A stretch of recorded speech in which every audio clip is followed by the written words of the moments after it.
Salve, salve meu povo, professor Diogo Xavier na área para mais uma aula para o concurso da Polícia Militar de São Paulo. Na aula de hoje nós vamos trabalhar sobre geografia do Brasil, já terminando os conteúdos que estão presentes lá no seu edital.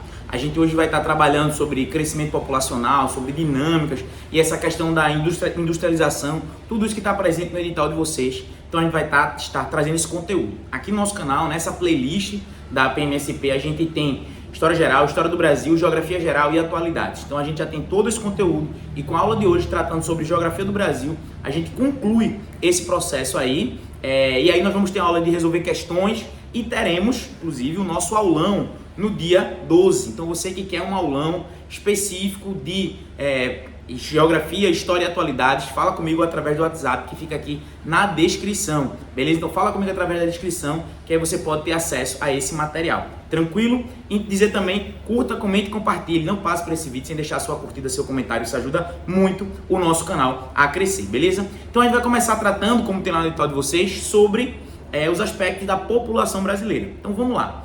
O Brasil foi um país que durante o século XX aumentou exponencialmente a sua população. Então o Brasil ele sai ali de 90 milhões de habitantes, por exemplo, nos anos 70 para 200 milhões de habitantes agora no século 21. Então é um aumento significativo, a chamada geração Baby Boomer. Então você provavelmente deve ter 6, 7 tios, ou seja, sua avó, bisavó, tiveram muitos filhos e isso foi uma geração que aumentou exponencialmente. Associado a isso também, quando a gente fala sobre população, é importante dizer que existem dois movimentos. O primeiro é o de aumento significativo da quantidade de pessoas e o segundo é a migração populacional. Então, a maioria das pessoas elas vão migrar do Nordeste brasileiro para o Sudeste.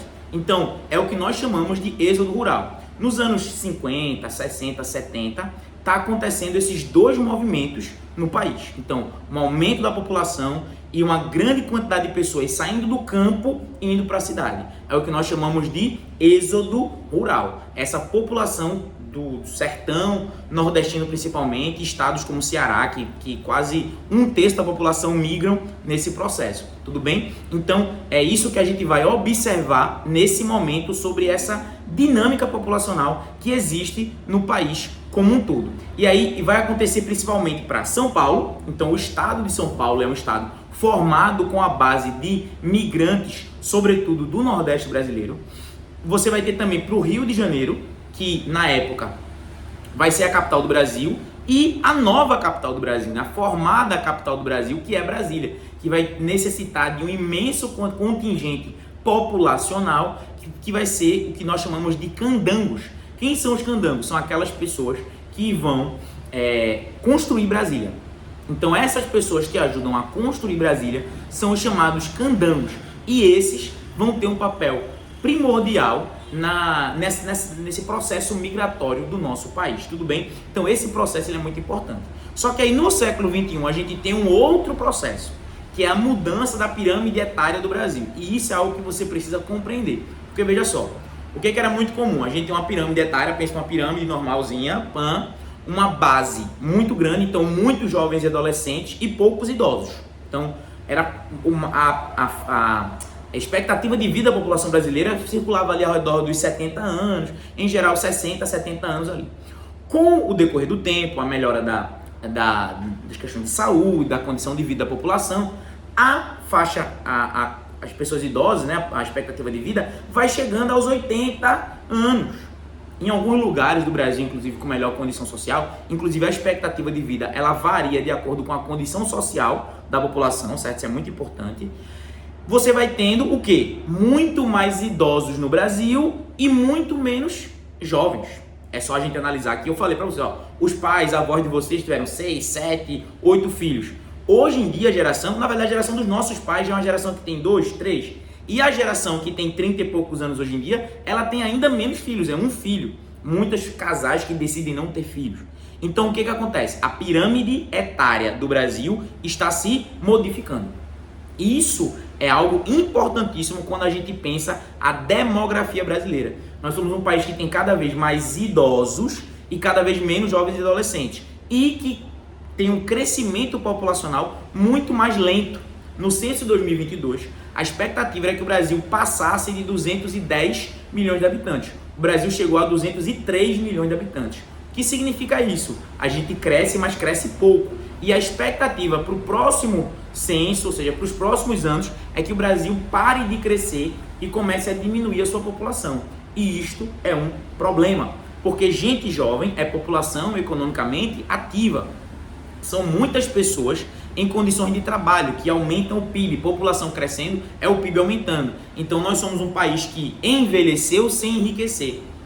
O que significa isso? A condição de vida das pessoas idosas, nós somos um país que não produz estratégias, mecanismos e uma condição política para que as pessoas idosas vivam bem. Então isso é uma das coisas mais latentes hoje em dia no nosso país, tá bem? Então essa relação da pirâmide etária, ela é muito importante para você lembrar para sua prova, em todos os aspectos aí quando você pensa na geografia e na demografia brasileira, beleza? Pausa para água.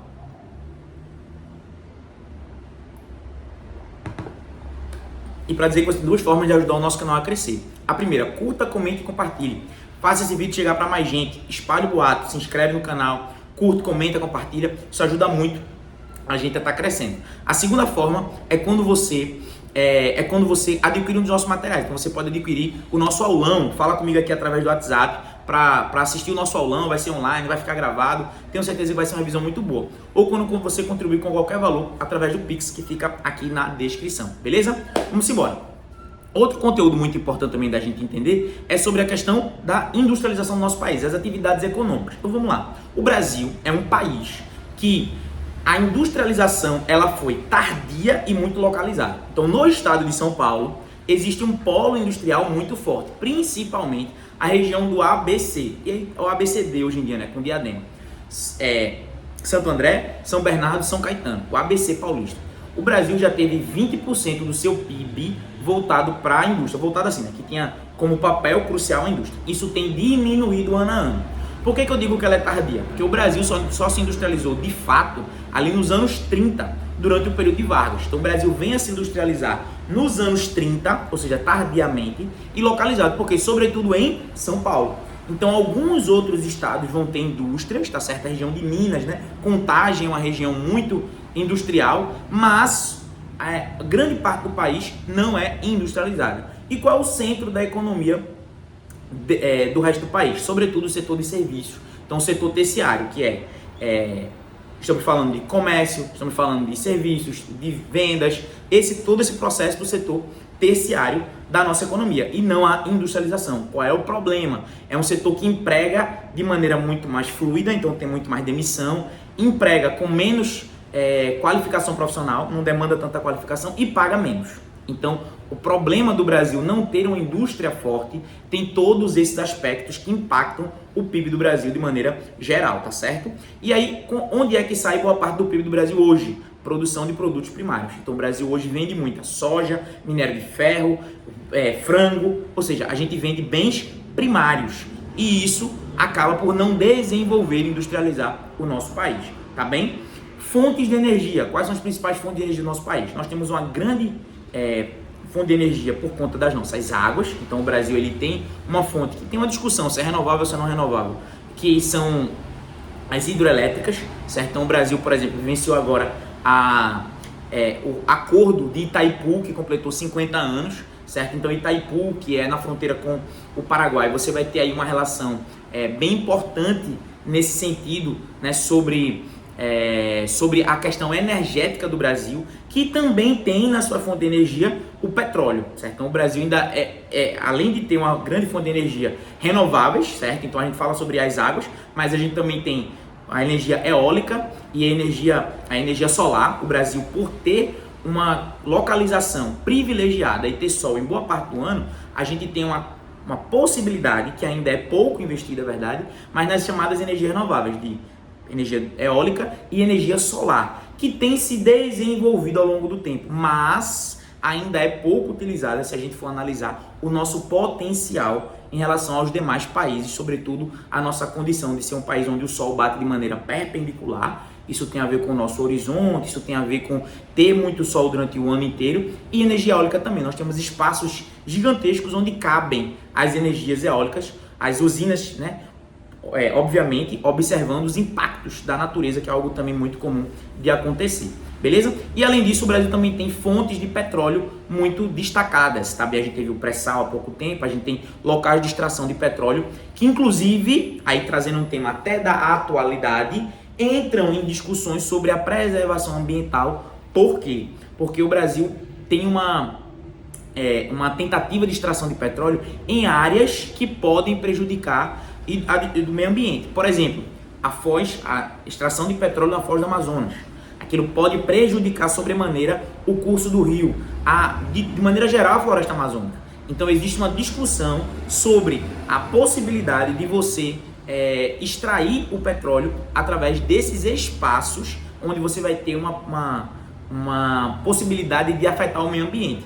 Inclusive, a gente tem um caso muito significativo atualmente, que é sobre a extração de salgema em Maceió, que acabou por destruir bairros inteiros. Então a gente tem que ter isso em mente também quando falamos sobre isso, ok? Então, meu povo, essas são as características mais gerais que estão no seu edital, que vão ser cobradas na sua prova para a gente conseguir observar. Beleza? É isso, meu povo. Segue a gente aqui, fala comigo através do WhatsApp também para adquirir o aulão. Tamo junto e forte abraço.